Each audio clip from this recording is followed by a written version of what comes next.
Claire, you've been doing this for so long. So how would you say, what is customer centricity to you? Some people think about it as customer service or customer experience, but I think that's too narrow. When you think about customer centricity, it's orienting all the activities of the firm around the customer, with the customer at the center. And it goes everything from how you create your products to how you deliver your services to how you monitor and deliver frictionless experiences to how you handle every interaction, everything that we do.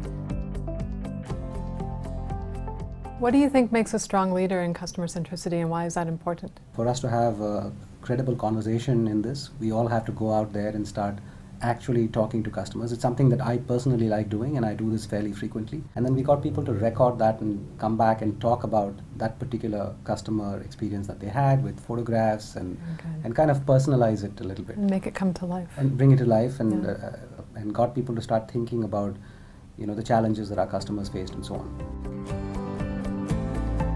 If you had to put a kind of a profile or a face to your customer, who would that be? What would that look like?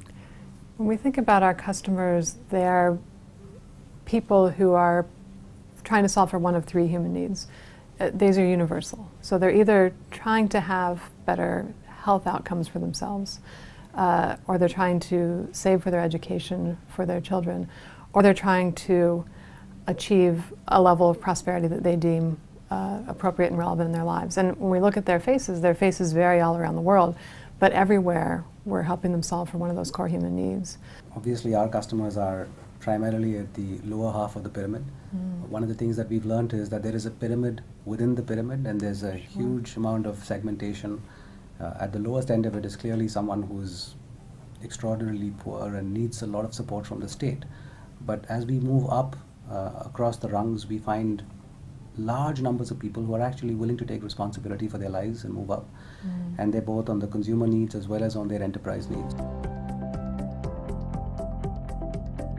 It was interesting. The very first challenge I encountered really surprised me when I took on the role.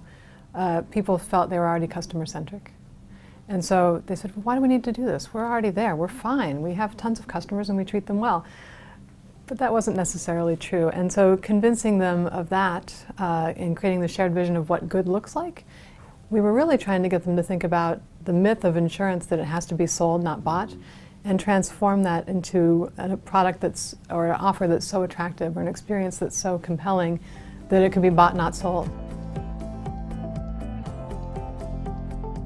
Our primary product is a group loan where large groups of women, they come in about groups of 20, and many of them are nursing mothers. So we had, when you walk into any of our branches, which we call Jana centers, some months ago, you could find lots of these women come with babies, with infants. And 3 hours is a long time to wait where you have to nurse your child. And we didn't have our branches designed that could actually address this. And we hadn't even thought about this issue. Sure. And there would be a lot of noise and chaos in there because of the crying baby and everybody else getting disturbed and so on.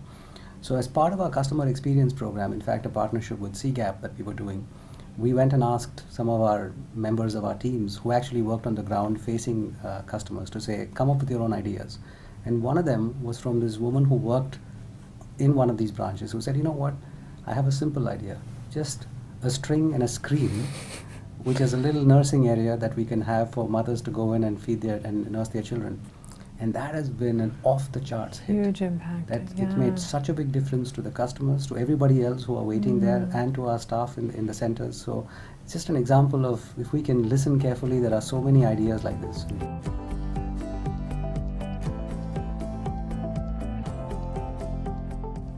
To me, it's important because the business wouldn't exist if it weren't for the customers. And for us, that in and of itself was a huge realization to our employees. Because when they think about experiences and everything they do as a transaction and a number, a customer number, and don't think about it as the human being behind it, it creates a very suboptimal sort of system for how we're doing business. And when they started to think about customers as human beings and the very reason we exist as a firm, and taking it back to that founder's mentality, to what we had at the beginning when the firm was invented 147 years ago, getting people to go back to that purpose and what the industry and what MetLife was all about was so important. And that's why it's important to me, was seeing that that just shifting the mindset a little bit can have such a powerful impact. In many ways, because I'm the founder and chairman of the company, I carry the sense of why we started this business and this enterprise, which is really about giving people the possibility of prosperity in their own lives. And so we have to remind ourselves every day that that's why we exist, and placing therefore customer centricity at the heart of what we do gives us that sense of reminder, and converting it into something that's tangible reminds everybody in the organization that that's why we exist. So.